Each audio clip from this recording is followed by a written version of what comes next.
Hello दोस्तों, आज हम जानेंगे झारखंड में 1857 का विद्रोह के बारे में। ये जो टॉपिक है ये आपका काफ़ी इम्पोर्टेंट टॉपिक है। आपने सिलेबस में भी देखा होगा।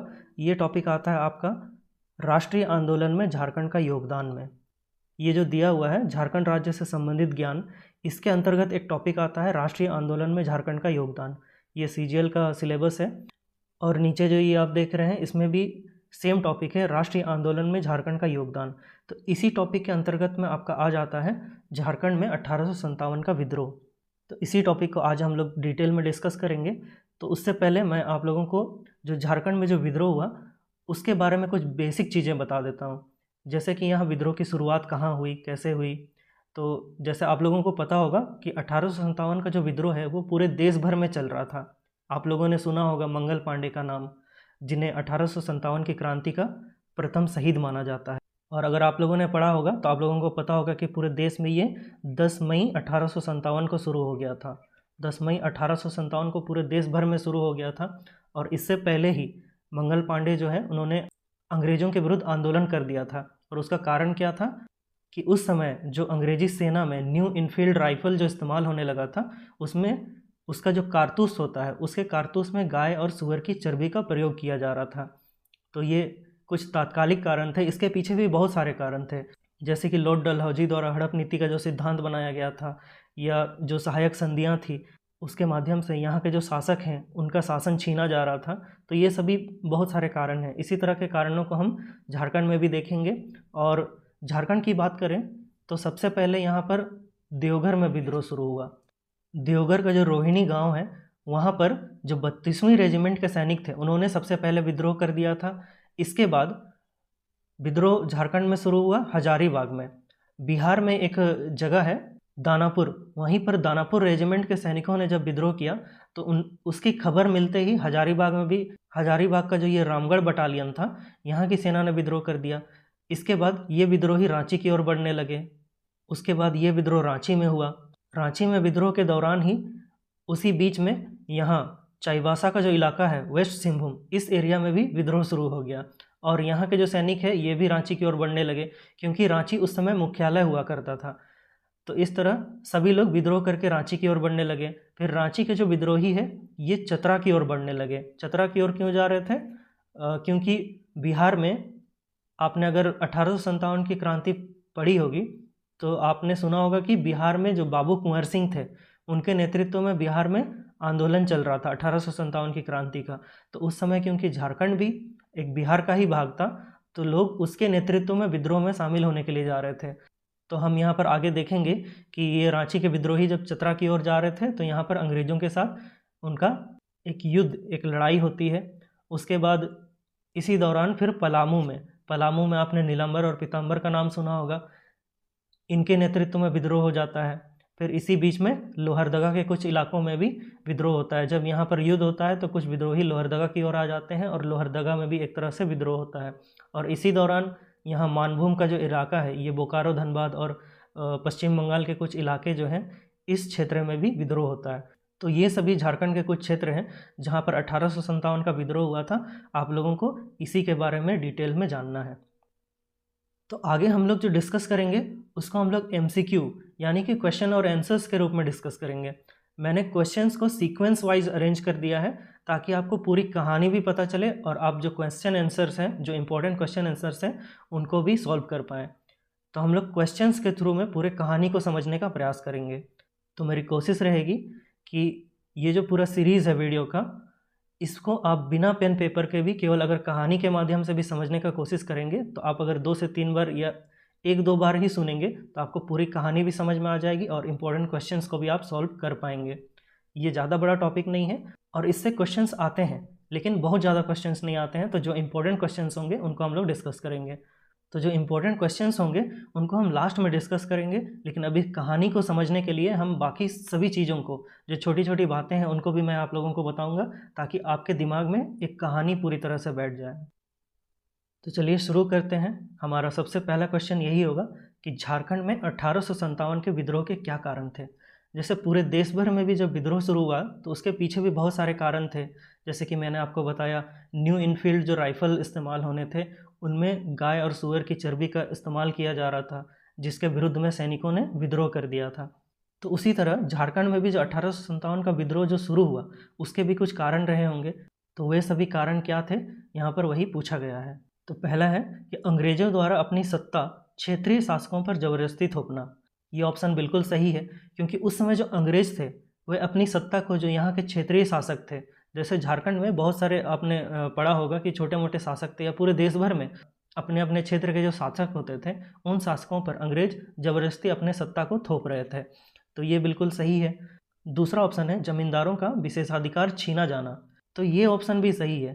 तो झारखंड में अंग्रेजों के आने के बाद इन लोगों के विशेषाधिकारों को भी छीना जाने लगा, ये भी एकदम सही है। जनजातीय परंपराओं को अंग्रेजों द्वारा नष्ट करना, ये भी बिल्कुल ऑप्शन सही है। तो अंग्रेज जो थे, यहाँ की जनजातियों की अपनी कुछ परंपराएं थी, अपनी संस्कृति थी, उन संस्कृतियों को, उन परंपराओं को अंग्रेजों द्वारा नष्ट किया जाने लगा। मतलब कि यहाँ के जो लोगों की परंपराएं थी उनको अंग्रेज अच्छा नहीं मानते थे, उन पर रोक लगाते थे। तो इसका आंसर हो जाएगा उपयुक्त सभी, क्योंकि ये सभी कारण थे जो कि 1857 के विद्रोह के पनपने के पीछे का कारण बन रहे थे। इसके अलावा और एक कारण है झारखंड का निर्वासन स्थली के रूप में उपयोग। निर्वासन स्थली, इसका मतलब है कि झारखंड को एक निर्वासन के स्थान के रूप में इस्तेमाल किया जाता था। इससे भी झारखंड के लोग नाखुश थे। मतलब कि पूरे भारत में कहीं भी जगह पर कोई विद्रोही या कोई कुछ लोग होते थे जिनको निर्वासित करना है तो उनको झारखंड में भेज दिया जाता था। तो इसका आंसर है ऑप्शन डी, उपयुक्त सभी। अगला है झारखंड में 1857 की क्रांति की शुरुआत कहाँ से हुई। तो मैंने आपको बताया था कि देवघर में कौन सा गांव था, रोहिणी गांव। और रोहिणी गांव में इसकी शुरुआत हुई थी। और इसकी शुरुआत कब हुई थी, 12 जून 1857। 12 जून 1857 से जो रोहिणी गांव है यहाँ से झारखंड में आंदोलन की शुरुआत हुई। और ये कहाँ है आपका, रोहिणी गांव जो है ये देवघर में है। देवघर में जो अजय नदी है, अजय नदी के किनारे ये रोहिणी गांव बसा हुआ है। वहाँ से 1857 की क्रांति शुरू होती है 12 जून 1857 को। इसके बाद मैंने आपको बताया था कि इसके बाद हजारीबाग का एरिया, जहाँ पर रामगढ़ बटालियन था, वहाँ पर विद्रोह होता है। तो ये काफ़ी इंपॉर्टेंट क्वेश्चन है। ये आपको काफ़ी बार पूछा भी जा चुका है झारखंड के एग्जाम्स में कि क्रांति की शुरुआत कहाँ से हुई है। इस बार का जो पिछला जेपीएससी था उसमें भी आपको शायद ये क्वेश्चन पूछा गया था कि किस ज़िले से हुई है। तो ज़िला आपको पूछेगा तो वो है देवघर। और रोहिणी जो गांव है वो अजय नदी के किनारे, और 12 जून 1857 से इसकी शुरुआत होती है। यहाँ पर जो 32वीं रेजिमेंट था उसके द्वारा आंदोलन किया गया था या विद्रोह किया गया था। नेक्स्ट है झारखंड में 1857 की क्रांति की शुरुआत कब हुई। तो अभी हमने डिस्कस किया कि क्रांति की शुरुआत कब हुई थी, 12 जून 1857। तो 12 जून 1857 को रोहिणी गांव, जो रोहिणी गांव है देवघर का, ये कहाँ है, देवघर। यहाँ पर 12 जून 1857 से क्रांति की शुरुआत हो जाती है। और क्रांति किसने शुरू की थी, 32वीं रेजिमेंट के जो सैनिक थे, 32वीं रेजिमेंट, इसके जो सैनिक थे, इन्होंने विद्रोह शुरू कर दिया था। आगे बढ़ने से पहले मैं आपको और एक चीज़ बता दूं कि आपको लगेगा कि हम एक ही चीज़ों को बार बार डिस्कस कर रहे हैं। तो मेरा मकसद यही है कि आपको पूरी कहानी, या फिर इसी वीडियो के माध्यम से आपको जो पूरी कहानी है वो आपके दिमाग में छप जाए। एक ही चीज़ों को हम इतनी बार डिस्कस करेंगे कि आप बिना पेन पेपर के भी इस वीडियो को अगर 1 से 2 बार देख लेते हैं तो आपको पूरी कहानी आपके दिमाग में बैठ जाएगी और आपको काफ़ी चीज़ें याद हो जाएंगी। तो इसीलिए कहानी को भी समझते चलेंगे, और जो छोटे छोटे जितने भी घटनाएं हुई उन चीज़ों को भी डिस्कस करेंगे, और बार बार चीज़ों को हम रिपीट करेंगे, जिससे कि इसी वीडियो में हमें पूरी कहानी स्पष्ट हो जाएगी। नेक्स्ट है झारखंड के रोहिणी गांव में अंग्रेजी सेना की किस रेजिमेंट का मुख्यालय था। तो अभी हम लोग डिस्कस कर रहे थे कि जो रोहिणी गांव है झारखंड का देवघर में, यहाँ से 1857 की क्रांति की शुरुआत होती है। और यहाँ पर अंग्रेजी सेना का कौन सा रेजिमेंट था, 32वीं रेजिमेंट। 32वीं रेजिमेंट के जो सैनिक थे उनके सैनिकों ने यहाँ पर विद्रोह शुरू कर दिया था। और 32वीं रेजिमेंट, ये भी पूछा जा सकता है कि 32वीं रेजिमेंट जो थी वहाँ वो किसके कमान में थी। तो ये मेजर मैकडोनल्ड की कमान में थी, मेजर मैकडोनल्ड। तो मेजर मैकडोनल्ड 32वीं रेजिमेंट के कप्तान थे, उनके कमान में थी। और ये रोहिणी गांव देवघर में थी। तो इनके द्वारा सबसे पहले विद्रोह की शुरुआत की गई थी। कब की गई थी, 12 जून 1857। ये डेट आपको बहुत इम्पोर्टेंट है, ये आपको याद रखना है। नेक्स्ट है 32वीं रेजिमेंट किसके कमान में थी? अभी मैंने आपको बताया ये किसके कमान में थी? Major McDonald. तो 32वीं रेजिमेंट मेजर मैकडोनल्ड के कमान में थी। नेक्स्ट है 32वीं रेजिमेंट के विद्रोही सैनिकों के हमले में कौन मारा गया? तो आपको बता दें कि 32वीं रेजिमेंट के जब सैनिकों ने 1857 का जो विद्रोह है उसको शुरू किया, तो जिस दिन उन्होंने विद्रोह किया 12 जून 1857, उस दिन उन्होंने अंग्रेज़ों पर हमले कर दिए। मतलब वहाँ पर जो अंग्रेज़ थे, जो अधिकारी थे, उन पर हमला किया। तो उसमें वहाँ पर अंग्रेज़ कौन कौन थे? मेजर मैकडोनल्ड जो वहाँ का कप्तान था, उसके बाद नॉर्मन लेस्ली ये भी वहीं पर थे, उसके बाद डॉक्टर ग्रांट ये भी वही थे। इन तीनों पर, ये तीनों अधिकारी थे, इन तीनों पर हमला किया गया और इस हमले में कौन मारा गया? Norman Leslie. तो आपको याद रखना है 32वीं रेजिमेंट जो रोहिणी देवघर के जो सैनिक थे, 32वीं रेजिमेंट का वहाँ पर मुख्यालय था, उन लोगों के द्वारा जब 12 जून 1857 को जब विद्रोह शुरू किया गया तो अंग्रेज़ों पर उन्होंने हमला शुरू कर दिया। तो उस हमले में कौन मारे गए थे? Norman Leslie. तो इसका आंसर है ऑप्शन डी। चलिए आगे बढ़ते हैं। नेक्स्ट है 32वीं रेजिमेंट के विद्रोही सैनिकों की पहचान किसने की? तो जब 32वीं रेजिमेंट के द्वारा जो विद्रोह शुरू किया गया और उन्होंने अंग्रेज़ों को मारा, यानी कि अंग्रेज़ अधिकारियों जिसमें कि नॉर्मन लेस्ली थे उसकी हत्या कर दी। जो अन्य अंग्रेज़ अधिकारी थे उन्होंने कमान संभाला, यानी कि मेजर मैकडोनल्ड जो थे और जो डॉक्टर ग्रांट वो थे, उन्होंने संभाला विद्रोहियों को। उसके बाद कौन कौन विद्रोही थे इसके पहचान करने के लिए एक व्यक्ति को बुलाया गया, और वो कौन थे?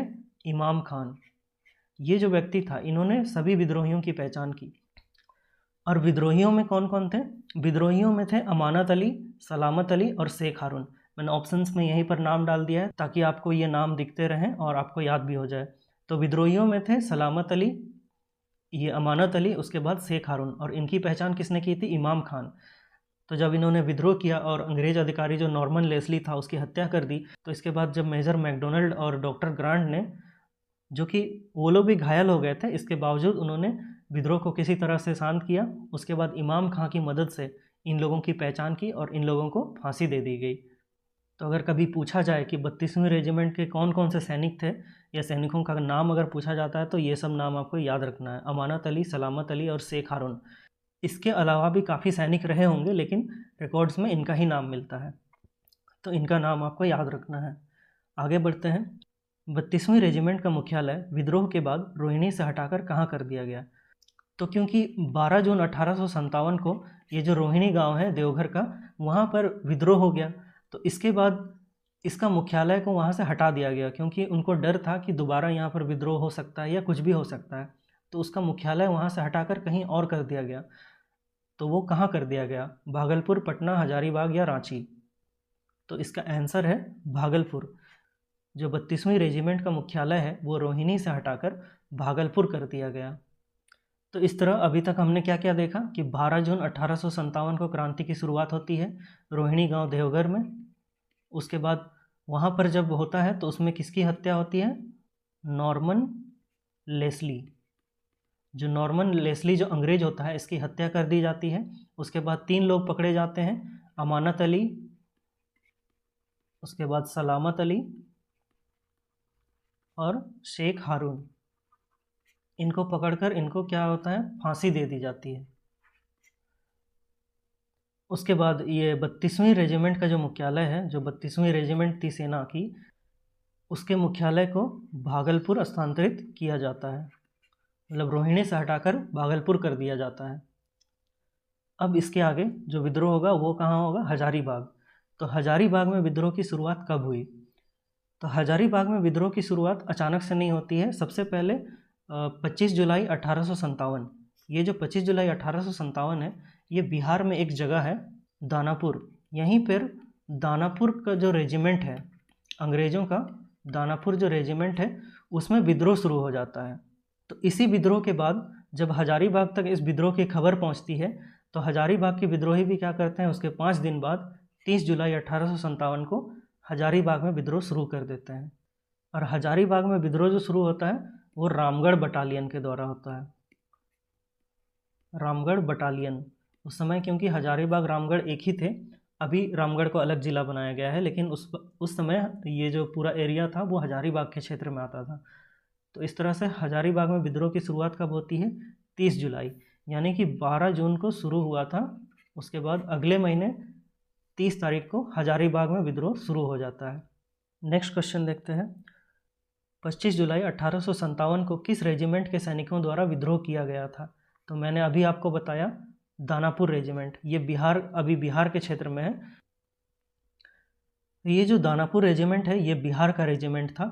तो वहाँ पर 25 जुलाई 1857 को सैनिकों के द्वारा विद्रोह शुरू कर दिया जाता है। इसी के बाद ये हजारीबाग का जो ये रामगढ़ रेजिमेंट है, इसके द्वारा 30 जुलाई को विद्रोह शुरू हो जाता है हजारीबाग में। तो यहाँ पर 25 जुलाई 1857 को पूछा गया है। तो ये मैंने जस्ट आप लोगों को कहानी समझ में आए इसके लिए बता दिया कि पहले बिहार के दानापुर रेजिमेंट में वहाँ विद्रोह शुरू होता है। उसकी खबर मिलते ही फिर दोबारा कहाँ पर शुरू हो जाएगा? हजारीबाग में 30 जुलाई को। और 25 जुलाई को कहाँ हुआ था? ये दानापुर रेजिमेंट। इसका आंसर है ऑप्शन डी। नेक्स्ट देखते हैं, हजारीबाग में अंग्रेजी सेना का कौन सा बटालियन था?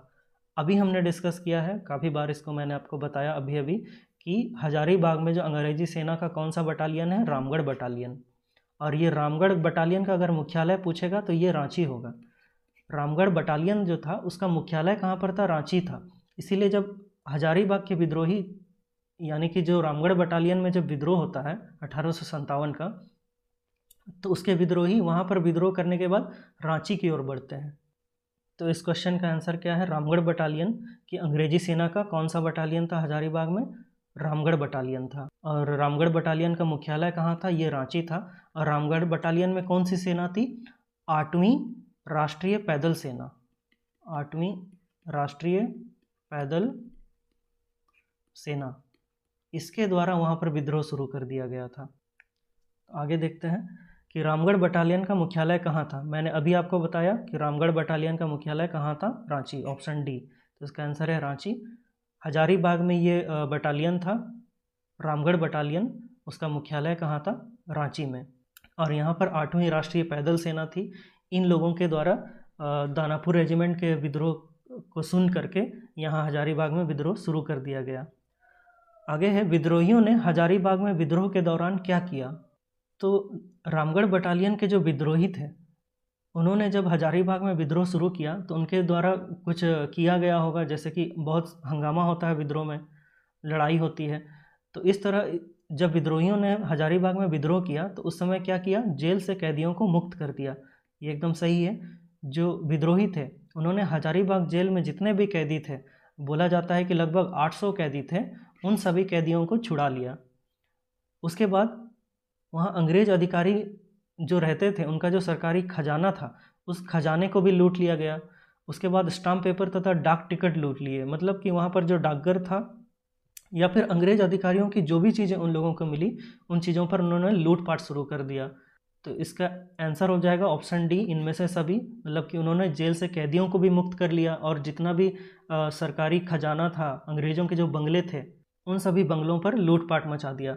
और उस समय अगर जो अंग्रेजी अधिकारी थे हजारीबाग में, वो कौन थे ये पूछा जाएगा तो वो थे सिम्पसन। अंग्रेज अधिकारी सिम्पसन ये हजारीबाग का उपायुक्त था उस समय जब ये क्रांति हो रही थी, 1857 की क्रांति। और हजारीबाग में कब हो रही थी? 30 जुलाई। तो 30 जुलाई के दिन जब क्रांति हो रही थी तो ये उपायुक्त था सिम्पसन। और इस दिन जितने भी विद्रोही हैं उन्होंने जेल से कैदियों को छुड़ाया, सरकारी खजाना लूट लिया, डाक टिकट वगैरह लूट लिए, और जो अंग्रेज अधिकारी होते बंगले थे उन पर भी लूटपाट मचाया। तो नेक्स्ट देखते हैं। नेक्स्ट वही क्वेश्चन आ गया कि 1857 के विद्रोह के दौरान हजारीबाग का उपायुक्त कौन था? तो ये कौन था? Captain Simpson. उसके अलावा हजारीबाग में जो अन्य अधिकारी थे उनमें ये भी थे, डॉक्टर सैमुअल डेलप्रेंट, लिबर्ट, ये सभी अंग्रेज अधिकारी थे। लेकिन वहाँ का उपायुक्त कौन था? Captain Simpson, option A. Next है, रामगढ़ के राजा ने विद्रोह की जानकारी तार के माध्यम से किसे दी? तो हजारीबाग में जब विद्रोह शुरू हुआ तो रामगढ़ बटालियन के द्वारा जब विद्रोह किया गया तो रामगढ़ के उस समय कोई राजा हुआ करते थे, और वो राजा थे शंभू नारायण सिंह। क्योंकि ये राजा थे तो उन्होंने इस विद्रोह की जानकारी मतलब तार यानी कि चिट्ठी के माध्यम से उस समय एक अंग्रेज अधिकारी को दी, तो यही पूछा गया कि उसने किसको दी, Lord Canning, Lord William Bentinck, Lord Wellesley या लॉर्ड मिंटो। ये अंग्रेज, कौन सा अंग्रेज अधिकारी था जिसको कि उन्होंने इस विद्रोह की जानकारी थी। तो उस समय जो गवर्नर जनरल थे वो कौन थे, लॉर्ड कैनिंग। तो इसका आंसर हो जाएगा ऑप्शन ए। रामगढ़ के राजा ने, जो कि शंभू नारायण सिंह था, इस विद्रोह की जानकारी किसको दी, लॉर्ड कैनिंग को दी। तो आंसर है Lord Canning, option A. Next देखते हैं, विद्रोहियों ने किसे अपना नेता चुना। तो देखिए, जब विद्रोह होता है तो काफ़ी सैनिक होते हैं जो कि विद्रोह करते हैं, लेकिन अगर उनका कोई एक नेता ना हो तो वे सही तरीके से या फिर सही दिशा में जो विद्रोह को ले जाना है वो नहीं हो पाता। इसलिए जितने भी विद्रोही थे उन्होंने सोचा कि हमें अपना एक नेता चुनना होगा। इसीलिए उन्होंने अपना एक नेता चुना, यानी कि अपना जो हेड है उनको बनाया। और वो कौन बने थे उस समय, सुरेंद्र शाही। उन्होंने सुरेंद्र शाही को अपना नेता चुना और इसके नेतृत्व में जो विद्रोही थे वो अब कहाँ, किस ओर बढ़ेंगे, रांची की ओर। और रांची क्यों बढ़ेंगे, क्योंकि रांची मुख्यालय है। तो आपको कहानी समझ में आ रही है कि जैसे कि 1857 की क्रांति हजारीबाग में शुरू हो गई 30 जुलाई को। 30 जुलाई को रामगढ़ बटालियन जो हजारीबाग में था उसके द्वारा विद्रोह शुरू हो गया और उसके विद्रोहियों ने काफ़ी लूटपाट किया, अंग्रेजी अधिकारियों को लूटा, फिर जेल से कैदियों को मुक्त कर दिया। उसके बाद उनको आगे बढ़ना था तो उन्होंने सबसे पहले अपना नेता चुना और नेता किसको चुना, सुरेंद्र शाही। और ये सुरेंद्र शाही कौन था, ऐसा कहा जाता है कि ये उन्हीं 800 कैदियों में से एक थे। जो कैदी जो छुड़ाए गए थे हजारीबाग जेल से, उन्हीं में से एक था सुरेंद्र शाही, जिसको कि नेता चुना गया। और शंभू नारायण सिंह, मैंने आपको बताया था कि ये रामगढ़ का जो राजा था जिसने लॉर्ड कैनिंग को इस विद्रोह की जानकारी तार के माध्यम से भेजी थी, सूचना भेजी थी। उसके अलावा इन विद्रोहियों में माधव सिंह और जयमंगल पांडे, ये दोनों नाम भी काफ़ी इंपॉर्टेंट है, आगे आपको बार बार मिलेंगे, तो इसलिए मैंने ऑप्शंस में डाल दिया है अभी ही। तो अभी आपका यहाँ जो नेता किसे चुना गया था, ये है ऑप्शन बी, सुरेंद्र शाही। तो इसके नेतृत्व में विद्रोह अब कहाँ जाएगा, रांची की ओर आगे बढ़ेगा। तो नेक्स्ट है, हजारीबाग के विद्रोह को दबाने के लिए रांची के कमिश्नर ने किसे भेजा। तो जब हजारीबाग में विद्रोह हो रहा था, इसकी जानकारी रांची में तो मिल गई थी, तो उस विद्रोह को दबाने के लिए किसी अंग्रेज अधिकारी को भेजा जाएगा। तो रांची में जो कमिश्नर थे उस समय, कमिश्नर कौन थे, कमिश्नर डाल्टन। रांची में कमिश्नर हुआ करते थे कमिश्नर डाल्टन, जो अंग्रेज अधिकारी हैं। वो इस विद्रोह को दबाने के लिए किसी को भेजते हैं और वो इसमें से किसे भेजेंगे, नॉर्मन डाल्टन या कमिश्नर डाल्टन और ग्राहम। तो वो भेजते हैं ग्राहम को। तो इसका आंसर है ऑप्शन ए, लेफ्टिनेंट ग्राहम को एक सेना के साथ, वो अकेले नहीं आएंगे, एक सेना के साथ लेफ्टिनेंट ग्राहम जो हजारीबाग का जो विद्रोह है उसको दबाने के लिए आते हैं। आगे बढ़ते हैं। तो लेफ्टिनेंट ग्राहम के सैनिकों के दल में किसने विद्रोह कर दिया। तो हुआ क्या था कि जब रांची के कमिश्नर डाल्टन ने जब लेफ्टिनेंट ग्राहम को हजारीबाग के विद्रोह को दबाने के लिए हजारीबाग भेजा, तो उसके सेना में जो सैनिक थे, उन्हीं सैनिकों में से कुछ लोगों ने विद्रोह शुरू कर दिया। और इस विद्रोह में कौन कौन थे, इस विद्रोह में थे माधव सिंह, उसके बाद नादिर अली खान और जयमंगल पांडे। ये सभी लेफ्टिनेंट ग्राहम की सेना में ही सैनिक थे। और जब ये विद्रोह को दबाने के लिए हजारीबाग की ओर आ रहे थे तो इन्होंने अपनी सेना में ही विद्रोह शुरू कर दिया। मतलब कि ये 1857 के विद्रोही बन गए। तो इसका आंसर हो जाएगा ऑप्शन डी, इनमें से सभी। यानी कि आपको कहानी समझ में आ रही होगी। 1857 में विद्रोह शुरू हुआ रामगढ़ बटालियन के द्वारा और इसकी खबर रांची पहुंची। तो रांची के जो कमिश्नर थे, कमिश्नर डाल्टन, उन्होंने लेफ्टिनेंट ग्राहम को एक सेना के साथ भेजा। और उसी सेना में कौन कौन थे, माधव सिंह, नादिर अली खान और जयमंगल पांडे। और इन्होंने क्या कर दिया, उसी अपने ही सेना में विद्रोह शुरू कर दिया। तो यहाँ आंसर हो जाएगा ऑप्शन डी। नेक्स्ट देखते हैं, चुटुपालू घाटी में किसने नाकेबंदी कर रखी थी। तो आपको बता दें कि हजारीबाग जो है, हजारीबाग और रांची के बीच में एक घाटी पड़ता है। ये घाटी है चुटुपालू घाटी, क्योंकि अंग्रेज़ों को यहाँ से वहाँ और यहाँ से यहाँ जाना पड़ता था। और अब 30 जुलाई को क्या हो गया है, विद्रोह शुरू हो गया है। तो इस विद्रोह के दौरान अंग्रेज इधर से उधर न जा पाए, इसीलिए कुछ लोगों ने यहाँ नाकेबंदी कर दी थी ताकि विद्रोहियों को समय मिले, वो विद्रोह कर पाए या आगे बढ़ पाए। तो यहाँ पर नाकेबंदी किसने कर रखी थी, इसमें उमराव सिंह, घासी सिंह, शेख भिखारी या इनमें से सभी। तो इसका आंसर होगा इनमें से सभी, उमराव सिंह, घासी सिंह और शेख भिखारी। स्पेलिंग गलत हो गया। तो इन सभी ने चुटुपालू जो घाटी है रांची और हजारीबाग के बीच में यहाँ पर नाकेबंदी कर रखी थी ताकि अंग्रेज सैनिक इधर से उधर ना जा पाएँ। तो अगर ये क्वेश्चन उठता है कि घाटी में नाकेबंदी किसके द्वारा की गई थी, तो ये सभी नाम आपको याद रखने हैं, उमराव सिंह, घासी सिंह और शेख भिखारी। तो इसका आंसर हो जाएगा ऑप्शन डी। नेक्स्ट देखते हैं, हजारीबाग से मेजर सिम्पसन के भाग जाने के कारण हजारीबाग का अस्थायी भार किसे दिया गया। तो ये क्वेश्चन उतना इम्पोर्टेंट नहीं है, लेकिन कहानी को समझने के लिए आपके लिए ज़रूरी है कि हजारीबाग में जब 30 जुलाई 1857 इस दिन विद्रोह शुरू हुआ, तो वहाँ पर काफ़ी लूटपाट और मारकाट हुआ और अंग्रेज अधिकारियों को भी लूटा जाने लगा। तो मेजर सिम्पसन वहाँ कौन था, वहाँ का उपायुक्त था, मैंने आपको बताया था वो वहाँ का उपायुक्त था। तो ये अपनी जान बचाकर वहाँ से भाग गया। तो जब वहाँ से भागा तो किसी और को तो वहाँ का स्थायी या अस्थायी जो भार है दिया जाता है, जैसे अभी भी कोई पद खाली होता है तो उसकी जगह पर दूसरे को दिया जाता है। तो इस तरह से वहाँ पर दूसरा पद किसे दिया गया था, ये दिया गया था असिस्टेंट कमिश्नर कैप्टन डेविस को। तो उसका आंसर है option A. Assistant commissioner captain Davis को वहाँ का अस्थायी उपायुक्त बनाया गया था ताकि वहाँ पर चीज़ें फिर से सुधर सकें, क्योंकि विद्रोह में काफ़ी लूटपाट हुआ था। तो ये इस वीडियो का लास्ट क्वेश्चन है। ये सीरीज आगे भी मैं कंटिन्यू करूँगा, हम पूरी कहानी को जानेंगे। तो वीडियो काफ़ी लंबा हो जाएगा अगर पूरी कहानी हम एक ही वीडियो में जानने की कोशिश करेंगे। तो इसीलिए इस वीडियो में बस इतना ही। इस वीडियो में हमने काफ़ी कुछ देखा। तो चलिए फिर से पूरी कहानी मैं आप लोगों को एक बार बता देता हूँ कि जैसे यहाँ पर देवघर जो है, यहाँ पर कब शुरू हुआ, 12 जून 1857 को ये क्रांति शुरू हुई। उसके बाद 25 जुलाई को, जो 25 जुलाई का दिन है, उस समय यहाँ पर दानापुर रेजिमेंट जो बिहार का था उसके द्वारा विद्रोह किया गया और उसकी खबर मिलते ही यहाँ हजारीबाग में शुरू हो गया। यहाँ कब शुरू हुआ, यहाँ शुरू हुआ आपका 30 जुलाई को। ये डेट्स पूछे जाते हैं, इसलिए डेट्स आपको याद रखना है और इसलिए मैं बार बार आपको डेट्स बता रहा हूँ। 1857 30 जुलाई हजारीबाग में। और यहाँ पर किसके द्वारा किया गया, रामगढ़ बटालियन। रामगढ़ बटालियन का मुख्यालय कहाँ था, यहाँ रांची में। और ये लोग जब यहाँ पर लूटपाट या विद्रोह करके आगे बढ़ रहे थे रांची की ओर, तो उस समय अंग्रेज अधिकारी जो कमिश्नर डाल्टन थे, उसने किसे भेजा था, लेफ्टिनेंट ग्राहम को भेजा था हजारीबाग के विद्रोह को दबाने के लिए। लेकिन बीच में जो रामगढ़ है और यहाँ पर जो चुटुपालू घाटी है, इस घाटी में किसने, उमराव सिंह, घासी सिंह और शेख भिखारी ने यहाँ पर नाकेबंदी कर रखी थी। और जब लेफ्टिनेंट ग्राहम की जो सेना में कुछ लोग थे जैसे माधव सिंह, जयमंगल पांडे और नादिर अली, इन लोगों ने उसी सेना में ही विद्रोह शुरू कर दिया। तो आज हम लोगों ने इतनी कहानी को जाना, तो इसके आगे की कहानी को हम कल के वीडियो में जानेंगे।